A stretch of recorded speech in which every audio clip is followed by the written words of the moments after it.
Hello and welcome to another planning appeal case study video. I'm John Peters, and in this video I'm going to explain how we overcame a recent refusal by North Lincolnshire Council for a client of ours.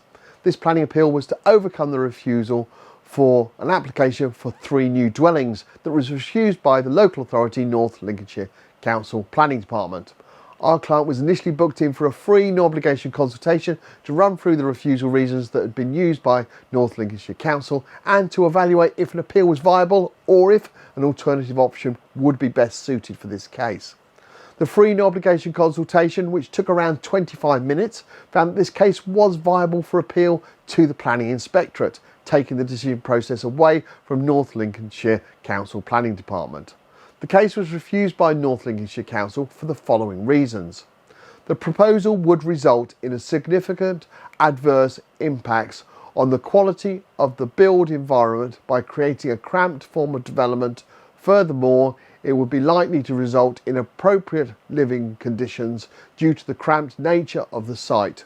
While it is noted that matters of appearance, landscaping, layout and scale are reserved for future consideration, it is not considered that an appropriate scheme could come forward at this reserved matters stage that would be acceptable in these respects without having a harmful impact on the quality of the built environment and the living conditions of future occupiers.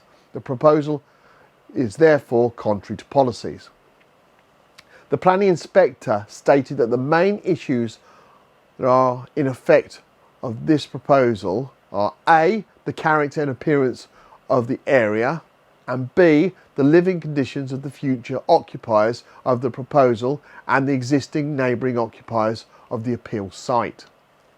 Many of you are repeatedly stating to us that you've had little or no correspondence throughout the application process, and the first thing you knew was receiving the refusal notice from the council, in some cases when you received a letter from ourselves. With planning appeals, experience absolutely matters. Our specialist appeal team, who handle over 2.5% of all planning appeals in England and Wales that are currently produced and submitted, start by producing a comprehensive and robust appeal statement. That, in this specific case, covered 32 pages, just over 8,400 words. It's important to detail in the appeal statement where the local authority failed in their assessment of the case and how, where possible, both local and national policies apply in favour of the appeal. Additionally, if possible, bringing in similar cases that the Planning Inspectorate found in favour of at appeal. Obviously, with the back catalogue we have of wins, we're able to use these cases and what the inspector said in them as additional argument to support the case we are working on.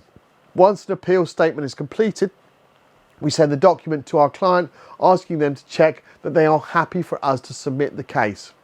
If we need to add any additional information that the client may have forgotten previously to supply, it's done at that point and then the case is submitted.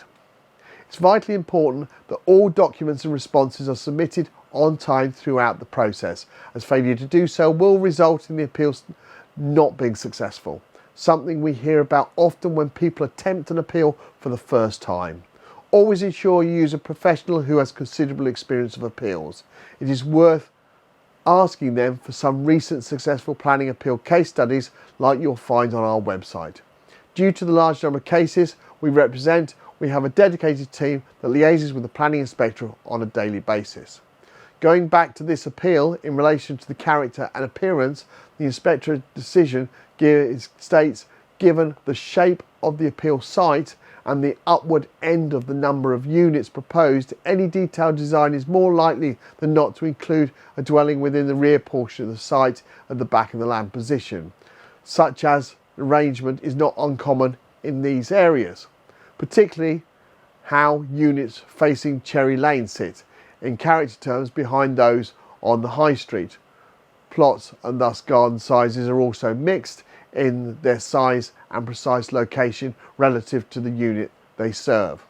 The proposals would not therefore harm the character or appearance of the area, subject to a suitably designed scheme that would be acceptable in terms of matters are reserved, which is within the gift of the council to consider at the appropriate time.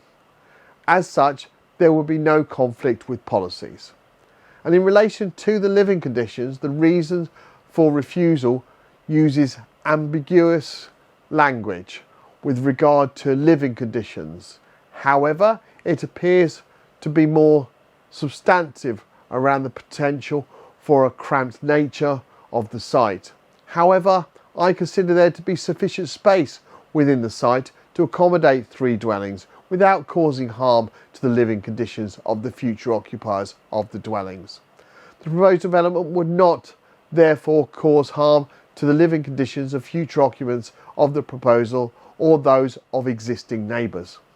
The decision went on to state that the appeal site is within the settlement boundary and therefore the principle of proposed development is acceptable in planning terms.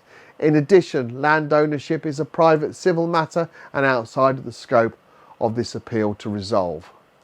With this appeal, the site visit was undertaken by a representative of the inspector on the 8th of October and whose recommendation was set out in the decision notice, to which the inspector has high regard before deciding the appeal.